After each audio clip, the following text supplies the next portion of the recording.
as I was saying, satsang was something that we decided to put on tonight as a celebration because I know that it's something that our community really appreciates. So to begin, before we even get started, I had a friend ask me the other night, what is satsang? What is this kind of about and why are you doing it? And as I mentioned before, satsang can be loosely translated as a wisdom talk. And it is a really important part of the spiritual process because in the everyday world, we can get caught up in everyday mundane ways of speaking and therefore being and thinking. And satsang, wisdom talk, gives us an opportunity to continue to elevate ourselves and to also be surrounded by community, otherwise known as sangha. So it is a big part of kind of the yogic path to sit in discussion, and it's not a discussion with your girlfriends about, the boss that's annoying or the husband that's this or where your life is at. It's never really about the everyday. It's a conversation that allows us to step out of our everyday and be reminded of the divinity within us in some way. So I hope that with that introduction to satsang, that my intention is for you to leave this virtual conversation in some way elevated. I hope that that happens. Now, I am usually really a very fly by the seat of my pants kind of satsanger. Hey Kitty, welcome. I actually planned a class. So, and in it are little stories and things. Some of them are mine, some of them are other people's, and there's also a few themes. This is like very organized for me. Hey Hill and hi Karen. So tonight the theme of the satsang, there's generally a kind of theme for the most part, not always. And I would like to talk about going on a personal journey, a journey by yourself,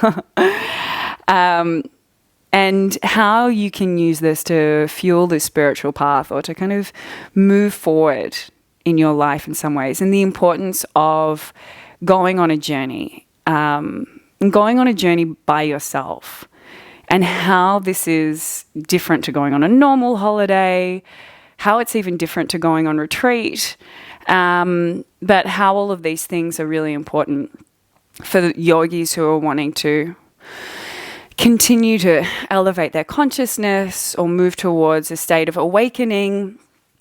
And the interesting part about this idea of going on a personal spiritual journey or even just a journey on your own is that it's something that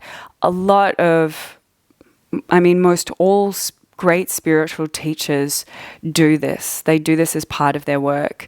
And I mean, if you think about the story of the Buddha, his journey to awakening was about him leaving the palace. The Gautama, who is known as the first Buddha, or Buddha generally, was a prince, and when he saw the suffering outside of his kind of cloistered palace, luxurious living, he knew that he had to understand the nature of suffering. And he didn't do that from the palace, so he didn't do that from his own home. He didn't stay in the comfort of his own home to learn. He moved outwards. He left everything behind. He went on his own. He found teachers. He worked primarily with two yogis, and he was living, this is happening in India. So the Buddha was living within the context of yogic practice, meditation, breath work. And he did all of those things, and then he went further. And he went out on his own after being with these teachers and spent a lot of time in solitude. He was doing very ascetic practices, so almost starving himself to be in meditation. And that it was through that time. I mean, he was with other yogis as well. They were around him. They kind of mendicants or the sadhus who would wander India. He would have been one of those, but that time where he broke away and was really kind of on his own was the time when he moved towards the middle way and the path towards his own enlightenment. Now, I want to kind of preface the idea of the solo trip as being this great spiritual journey and what I have to say and my experience recently. And I am not wanting to compare my recent trip in my van to South Australia to Buddha's journey of enlightenment or that of Jesus spending 40 days in the wilderness being tempted by the devil. My journey was extremely different to that. In fact, when I went on my journey in my beautiful van Margot, I was not going on any kind of spiritual journey. I was going on my own. It was meant to be for 3 or 4 days, and the journey continued. And even though this journey wasn't meant to be one that was spiritual, I wasn't doing it with the intention of going into retreat. When I would discuss where I was, how I was feeling with Nat, known as the Prez, she was like, there's so much juiciness in this. There's so much that's going on this little trip for you. The pilgrimage, the great pilgrimage to Adelaide. Yes, Brie. This shall be someday for all of our tribe a pilgrimage we will go on. It shall be in the history books. Everyone shall go to Adelaide on pilgrimage. I mean, when I spoke to Nat, she was like, this is something that's really important as a spiritual teacher to do. You have to go out on your own. Margot, as Nat has just said, is the spiritual teacher. She really was. She sent me off. Margot is my van. For those who don't know, I talk about her like she's my best friend. We kind of went off together without any intention, but there were so many aspects on reflection that are really important parts and beautiful analogies for the spiritual path. And so we thought it would be a nice little journey to go on together tonight for satsang and something to share. So there are a few themes that I'm going to try and stick to. One is sort of about stepping out of productivity, being useless. The next one is about living intuitively. And the third one is about the aspect of presence, the future and the past, which is, I know, something that we, as people on the spiritual path, think about or have heard this concept before. But that ability to be present and work within a spaciousness of presence, stepping out of the busyness of the mind, and then coming home and chasing those holiday highs. So I kind of moved into this trip away to get a little break after a very busy year, and I'd started to do some work at the start of the year, and I just didn't feel ready to get into the year yet. I don't know, January, I was like, I really need to take all of January off. 2020 was a massive year, I know, for everybody. I'm lucky enough to be able to set some of my timetable. I went to Robe, which is a beautiful place along the coast of South Australia, and I started to have these really kind of special moments. I was on my own. And gee, always, my first solo off-the-grid escapade wasn't meant to be spiritual, but it ended up being one, simply magical. Yes. And Mish says, I'm not used to you referring to your notes. No, I am never referring to notes normally. It's weird. I don't know whether I like it or not either.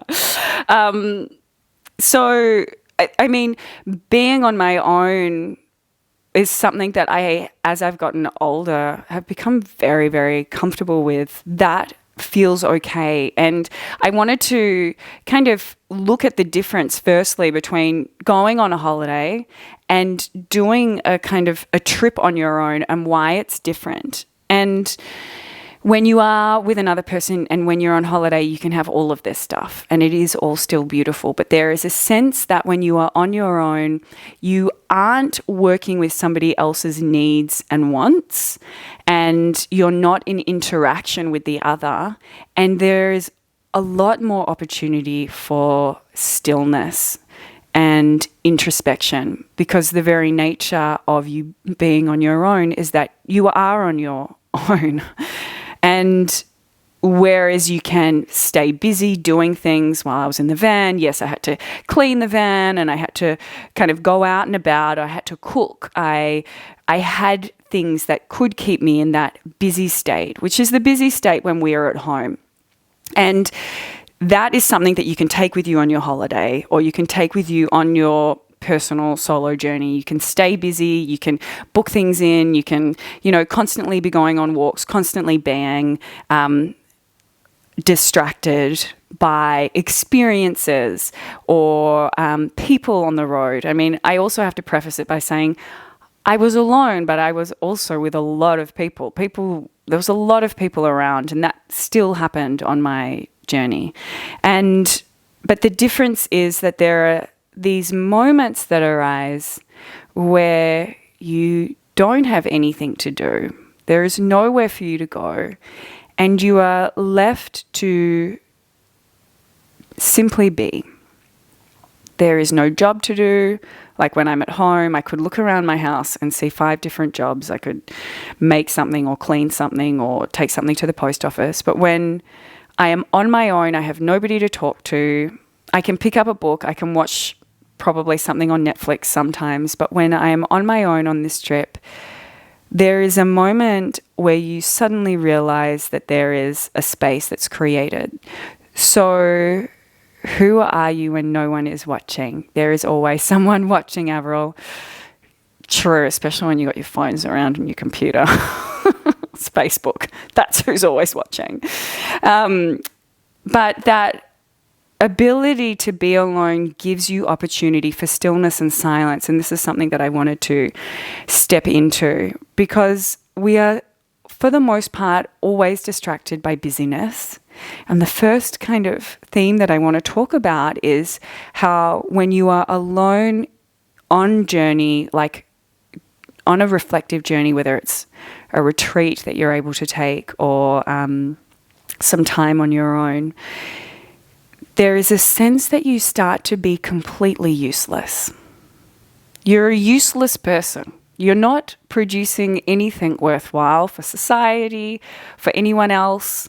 And there is an inherent beauty and importance in uselessness that I want to kind of thread, because it's something that in our society we are so used to being useful and being productive. And yes, my plants have survived. Yes, they have. Thank goodness for my gorgeous neighbour downstairs who watered them for me while I was away on an extended trip. But this uselessness is something that I wanted to, as I was saying, I want to kind of flesh out upon, because it isn't what we are used to being in the world. There is this really nice parable that I found about uselessness that I came across. And it's about a carpenter and an apprentice. And they're walking through a forest. And there aren't very many old trees in the forest. And there is one big, beautiful, gnarled old oak tree.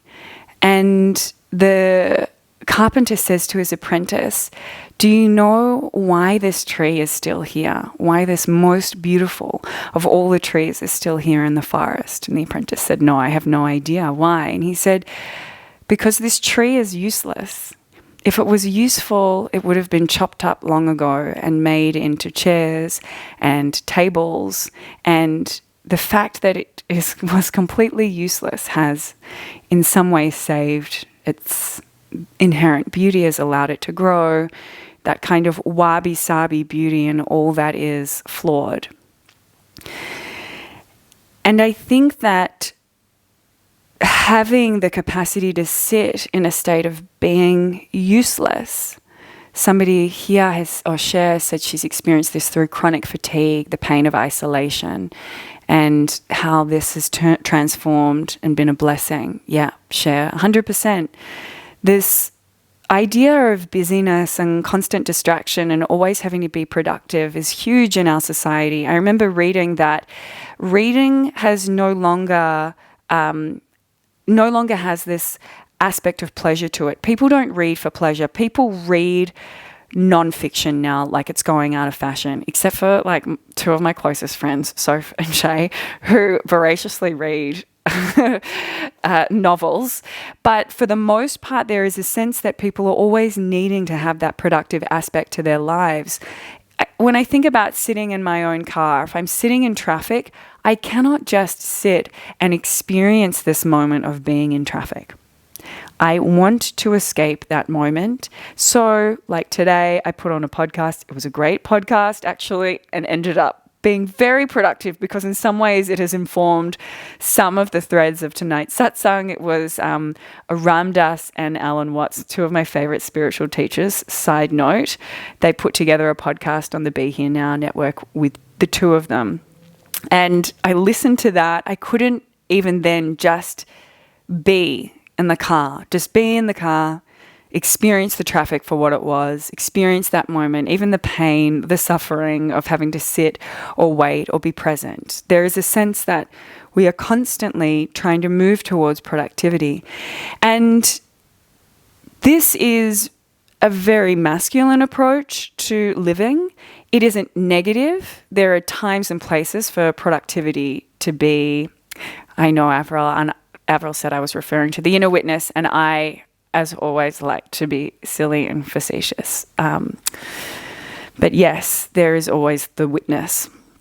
So as I'm sitting there unable to be present to the suffering that is in that moment, I am doing one thing, and that is I'm starting to compress time.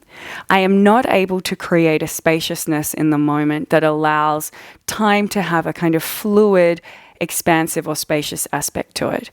And this is one of the negative things about our productive nature, is that time becomes compressed, life is always full and busy, and there doesn't seem to be these moments of respite and complete stillness.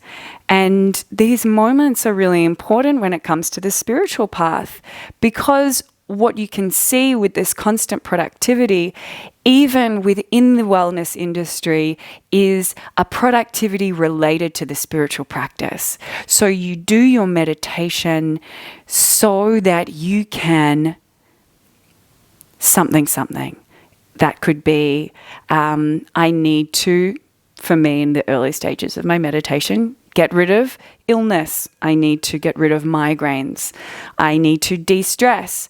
I meditate for an outcome. So there is a sense that, and this is natural, I think, for the human mind to be outcome driven, but it is also entrained. It is something that is around us culturally, constantly, and it feeds into our spiritual practice. Thanks, Hayley. You've been processing this all week. Interesting timing.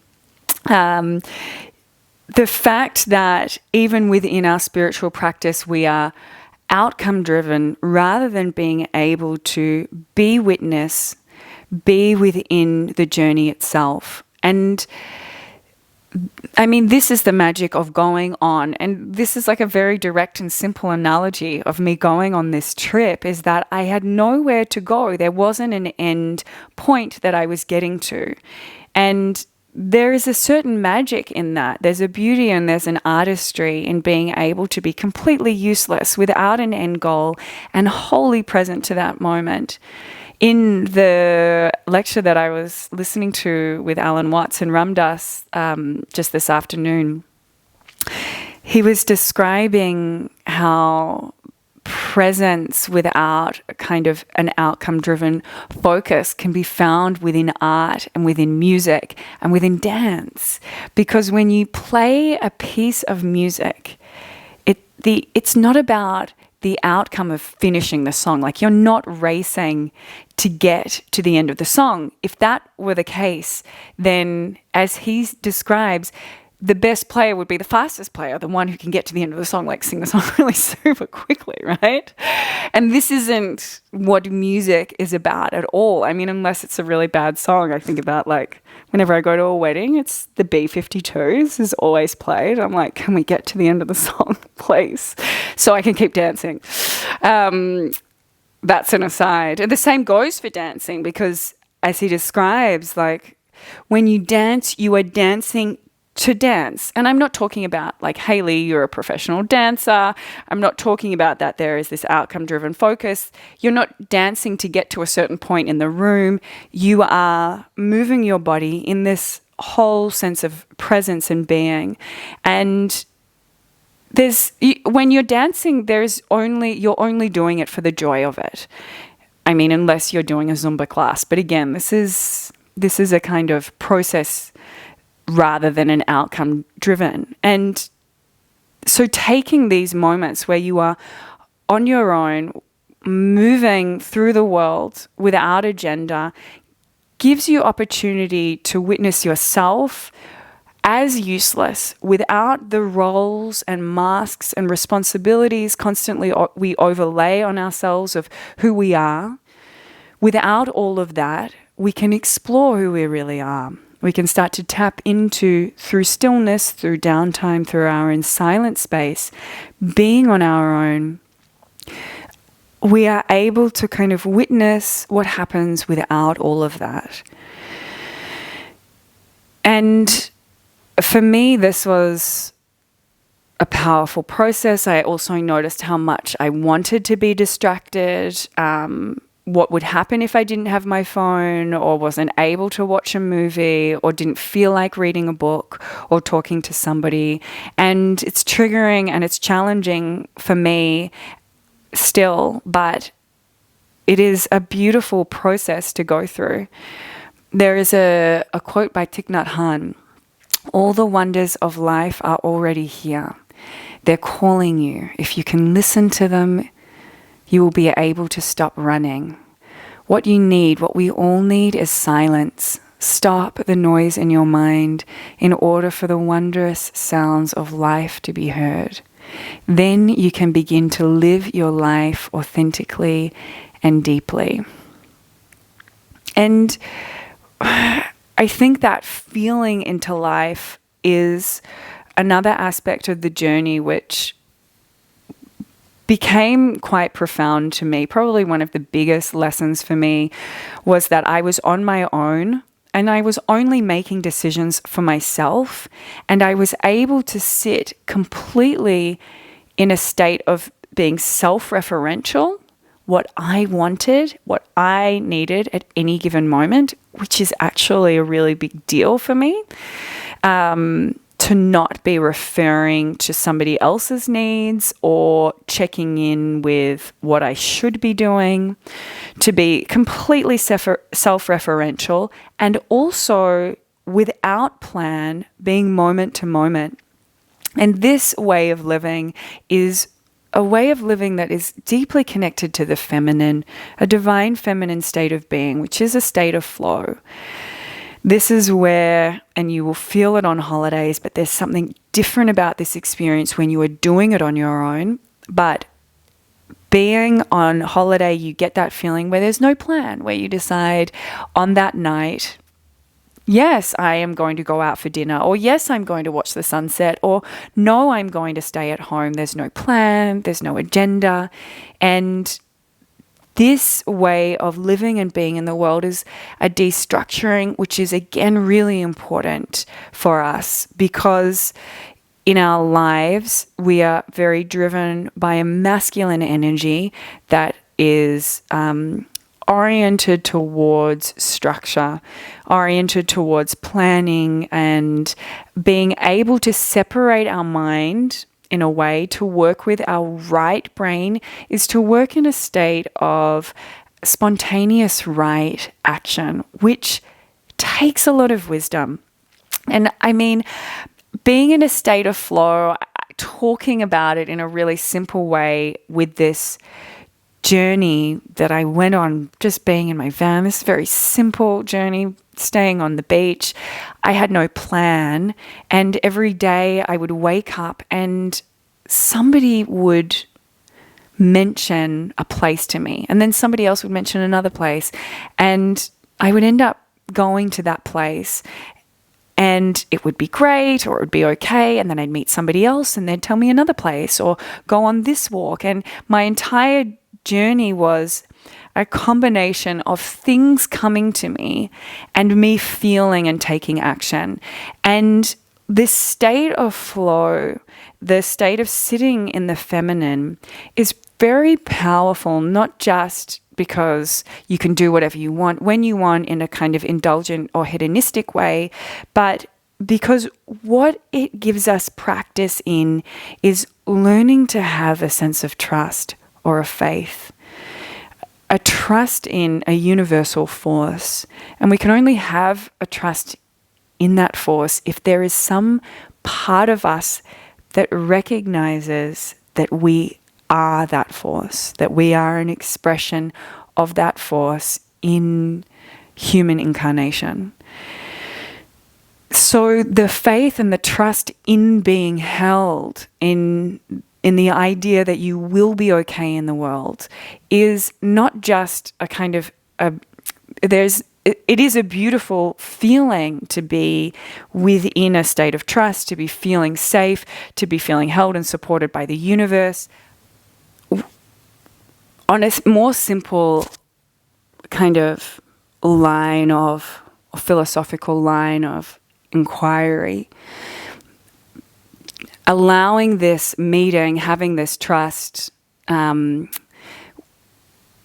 it also demands from us a trust in ourselves. I will read the comment in a moment. And that trust in yourself is about having the ability to drop into an inner knowing and an intuition.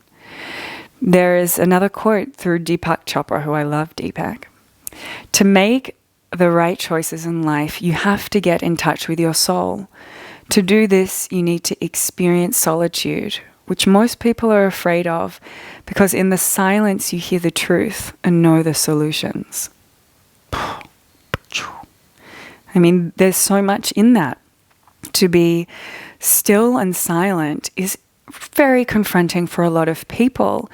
And to be able to constantly make decisions that are right for you is confronting, not just for ourselves to be putting our own intuitive nature, our feeling nature, our trusting wisdom first, but it is also confronting for the external world.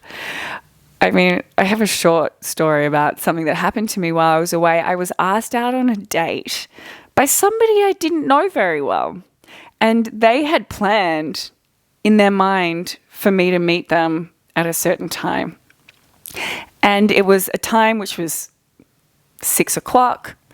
It was in Adelaide, and I wasn't feeling Adelaide. I just wasn't feeling it. I didn't want to be there. And so I decided that I would leave Adelaide and stay outside. And when I told this person that I wouldn't be meeting them, the resistance was real. I didn't know this person. They got really upset at me. And because I'm doing my practice, I've been meditating for a really long time and I'm witnessing, I know what's going on. I understand that other person because they are in that moment living within a life that is structured and planned, and they need to make plans, and they needed to get somebody to look after somebody else in order to be able to meet up with me. And it's a big deal for this person, and that is okay. But on the flip side, there is another reality, one where it's not about being flaky. It's about being completely upfront with the people around you, but still sitting in what it is you need in that moment. And some people are really good at that. Like, I think Nat, the Prez of TLC, is really good with checking in with herself and what she wants to do. And if she doesn't want to go out, if she doesn't want to go to a lecture, or if she doesn't want to do a thing, she won't go. She really follows her intuition in that way. But it can be difficult to live in that way, to live in a feminine way of being, to live an intuitive way, a moment-to-moment way. It's very difficult, especially when you're living in a city like Melbourne, because you will face not just resistance from yourself, but you will face a lot of resistance from people around you. Lucky enough for me, I didn't know this person very well, and I was able to set them free and on their journey, and I never have to speak to them again, and that was fine. But when you are trying to do this in your everyday life, it can be a really uphill battle. And so when you are able to step out of your everyday, take retreat, do this work by yourself, there is a sense that you have the freedom to be able to step into spontaneous right action, to start to build that muscle of intuitive knowing, to be able to make decisions that are just for you, to be able to experience flow, magical moments. And some of them I posted where the flow led me to the most beautiful deserted beach where the water was aqua on Kangaroo Island and the sky was bright pink and blue, and I was able to be naked, and the temperature of the water was like so perfect. And then a dolphin comes up. These things happen to you when you're away, when you're able to be in flow. They're much more difficult to happen in everyday life because there is so much structure around our lives. And with that, I wanted to move kind of from this intuitive flow state, that being on your own in journey is really important to experience. Because when we are in this life that we are in the everyday, the planning is really about us stepping out of presence and being in a mind that constantly thinks, and we're thinking about something that's happened in the past, or we're moving towards a space in the future, we're planning towards something. And it seems like the present moment is a hairline.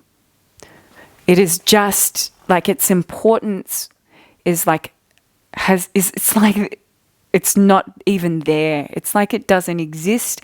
And what is most important is what is happening in the future, or what has happened in the past.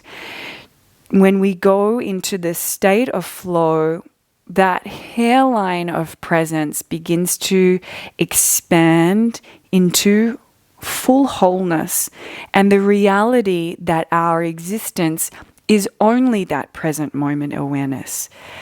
I can say this to you 1,000 times, and every 10 times you might get it. Sometimes it'll sound cliched, other times you'll be feeling it. I have heard it 10,000 times as well over the last however many years I've been doing this work. But to be able to be in presence, to expand into that, and to feel into the fact that that is our only reality. Presence is our only reality. This moment is the only moment of power. This is the only moment that we have. It is a continuing moment, constant presence. And when we are in the past, we're in a state of feelings perhaps of lack or melancholy or depression. When we are in the future, we can step into anxiety and worry and concern.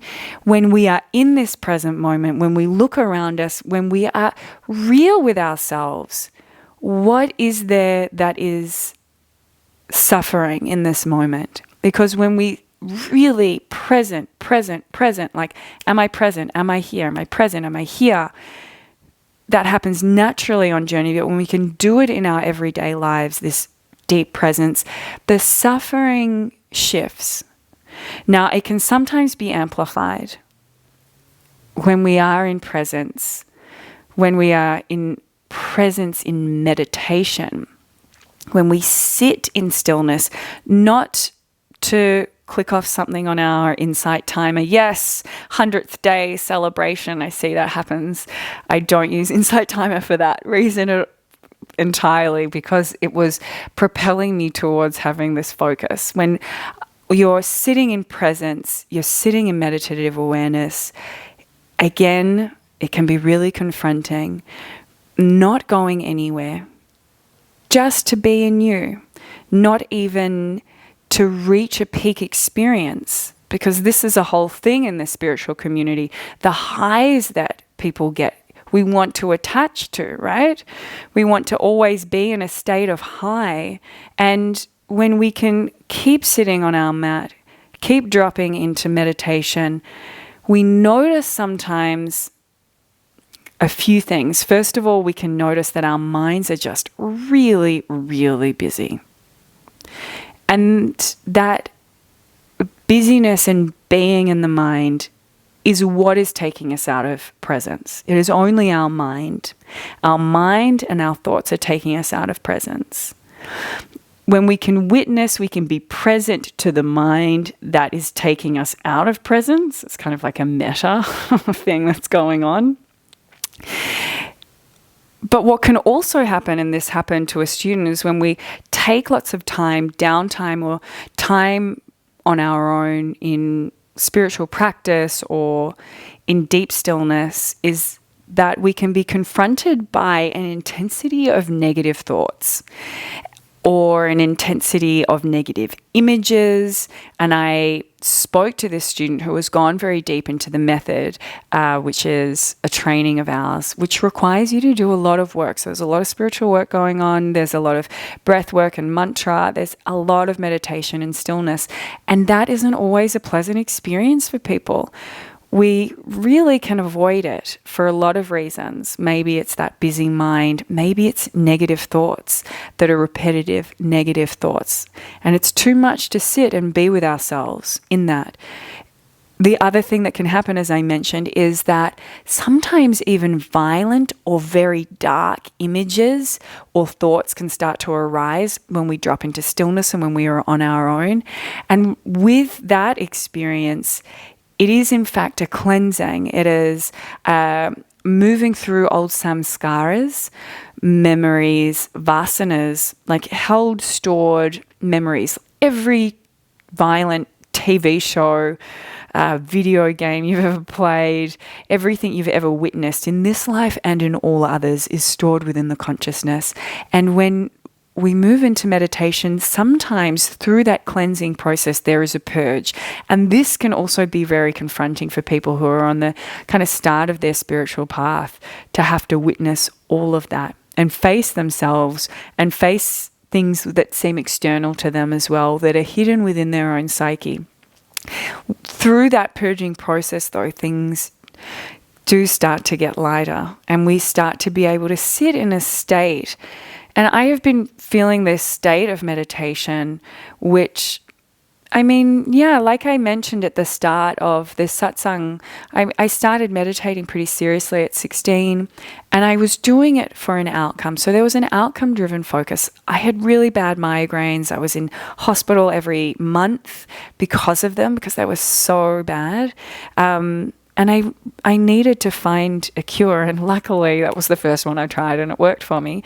And then from there was always a sense that I was meditating for something, for my mental health, to keep myself grounded. And over 20 years. It's been a long time since I've been 16. It's a long time since I've been 26. Not that long since I've been 36. But in that time, the process of sitting, witnessing whatever technique, whether it's been breath work, whether it's mantra, whether it's focusing on your body and scanning your body, it doesn't matter. It doesn't matter what the technique is, but you come to a point where you're doing it like you would get up and dance, or like you would play a song. There is a joy in it, but it isn't with an outcome. You're not doing it to get that intense high. The highs happen sometimes and they're wonderful. You're doing it just to do it. just to sit in witness, just to be part of this process and to be with yourself, to be wholly alone with your own thoughts, with yourself. And so the entire kind of solo journey is really a metaphor for this ability for us to be okay with ourselves, sitting on our own, just in witness, without anything else but ourselves. This happens in meditation. And it doesn't have to be fireworks. A meditation practice is actually very simple, and I'm realizing that more and more. It's just presence, simple awareness, and being with me. And the more I have done that, the more I have been able to do things like go on this journey on my own and be so okay with it. Like so 100% very, very happy to be on my own. Don't actually want anyone to come on a holiday with me ever again. Sorry, friends. Sorry, y'all. I really have found, and I know that it is through a long time of spiritual practice that it comes to that point. But I also know that there will be waves and phases and stages. And this is the kind of last thing that I wanted to talk about, because at the end of every trip that you have all been on, you have to come home, right? You have to come home. I mean, I have a great home. I'm really lucky. But there is still this sense that when you've been away, you've been on retreat, you've elevated your consciousness, you've been hanging out with awesome people and like staring at the stars and swimming with dolphins and just climbing through rock caves and whatever it is that you were doing. Maybe yours was like another holiday. And then you come home. And what happens when you get home?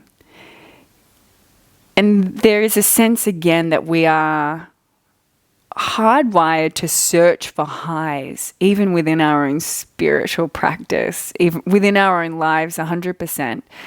But you feel as though, I can't get there at home. It all happens to me when I'm away, when I'm there. So true. Yes, it's a thing. But that metaphor of coming back from holiday or coming back from yoga teacher training, back to life, back to reality. People always say that, how is it coming back to reality? It's like, well, it is all a reality. And if I became somebody who spent my life just chasing that high, and it could be the high of spiritual practice, it could be the high of falling in love, it could be the high of getting a tan, being on holiday, whatever it is, we can be constantly grasping at that. And when we don't get it, we're in suffering. And we need to watch that desire for high, because it can be part of a spiritual bypass.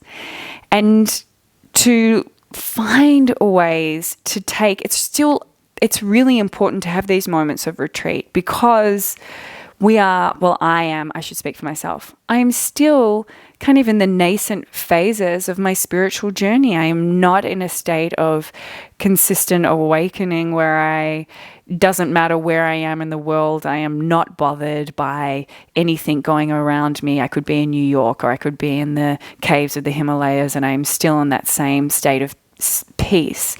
I am still a sapling. The sapling needs to be protected. There needs to be a sangha around it. There needs to be satsang. I need to go on these solo trips so that I can grow fully and completely into, an awareness of my true self, because I'm still wearing away at that. But there comes a point where you are able to come home and not be addicted to that high of the spiritual journey or the holiday or the experience, where the highs and the lows all become part of a breathing forward into life, a deep understanding that every experience holds within it the same beauty, the same learning, the same capacity for growth that the most wondrous experience had. And there is the great quote by Kafka: "You do not need to leave your room. Remain sitting at your table and listen. Do not even listen. Simply wait. Be quiet, still and solitary. The world will freely offer itself to you to be unmasked. It has no choice. It will roll in ecstasy at your feet." And then we begin to welcome it all. We welcome each part of the process. We welcome that part where we're like, ugh, home, work, I've left the man or the lover or the tropical island. We welcome it all because it all becomes part of the process. It is all beautiful. It is all perfection. And we play in all of it. Life becomes joyous and playful. We witness it, and when you witness it, you cannot take yourself so seriously anymore. You can't take your lows seriously. You're like, oh, here we go. Sian's feeling sad that she's back in her beautiful penthouse in Melbourne, a safe and glorious city. Ah, that's a good one, Sian. Nice. And you have this playful witness awareness to your own life. Even the suffering becomes a fun and joyous play. I'm going to read now some of the comments that I read them at times, and then if I get too into them, I get taken off my track. So Haley just did Vipassana, and it was so hard and painful to be still, to see things as they are, to see the truth, the suffering and the misery that lies deep, but it can be so profound, so powerful, so beautiful. Thank you, Haley. What a wonderful reflection from Belle. It is so hard, especially in the work environment. All of this is. What else have we got in here? Back to life, back to reality. I've got a song quote. You're right, Elle. And from Kate, it is all reality. I never want to feel like I have to escape my daily life. I know now I can create that same feeling here in the everyday. So it is simply amplified when I am away adventuring. What a succinct and beautiful comment. Thank you, Preeti. Embracing the shadows and the light that can lead to Sat Chit Ananda, the truth that we are all bliss at the ground of our being. Yes, Preeti, love it. So it's been a 50-minute satsang. Thank you all for joining, even if you came for a moment or if you're listening later.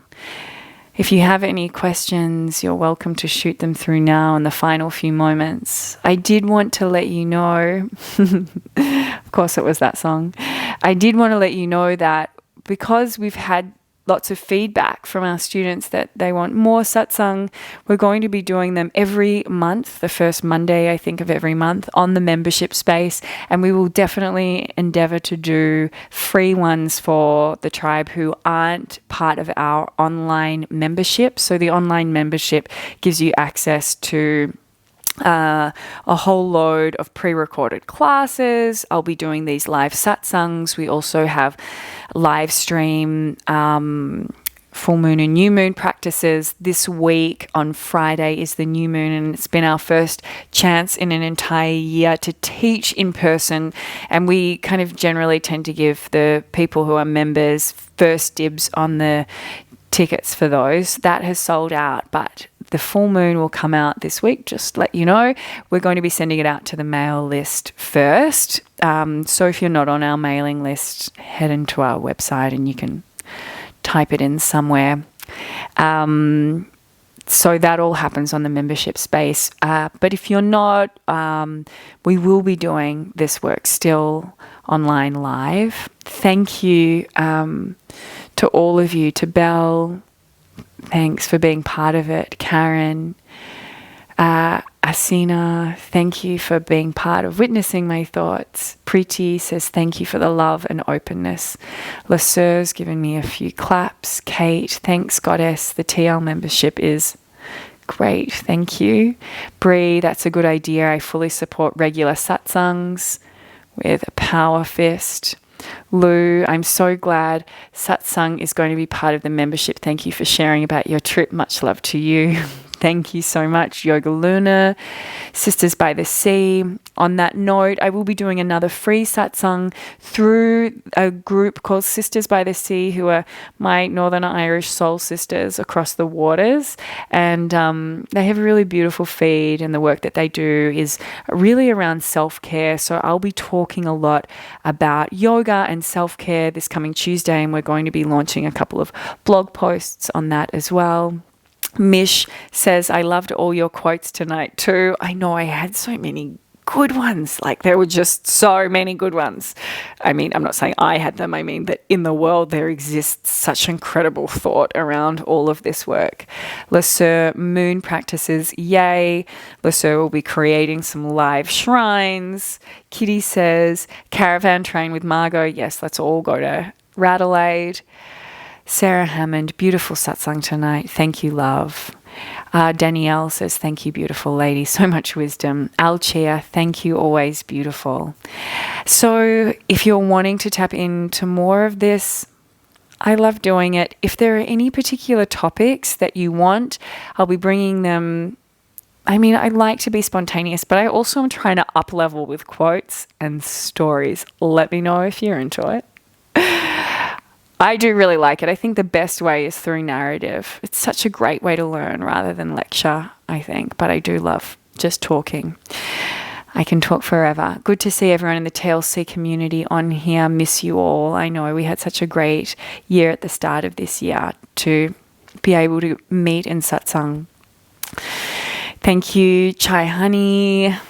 And I look forward to seeing some of you perhaps on Tuesday for this self-care talk. There'll be links somewhere through our feed if you want to be part of it. The Sian isms, Nat laughing. She'll tell me about all the funny things that I've said later. I'm cool with it. As she said, my superpower is that I'm a total dag. Thanks, Nat. Always keeping it real. But yeah, for those of you who are coming on Friday, I can't wait to meet some of you for the first time. Have a beautiful night tonight, and I am excited to connect with you all soon. Any questions, shoot them through to the Light Collective or even my own personal one. Mwah. Much love, everybody. Have a beautiful night.